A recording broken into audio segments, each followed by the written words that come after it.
In front of me is Samsung Galaxy S24 Plus, and today I would like to show you how you can change default apps. First of all, you need to download all of your new defaults. I already did that, so I can go into settings right away. In those settings, scroll down to access apps.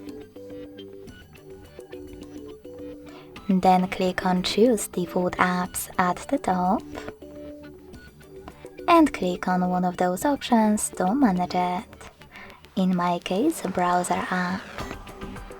Lastly, click on your new downloaded one to apply it and go back.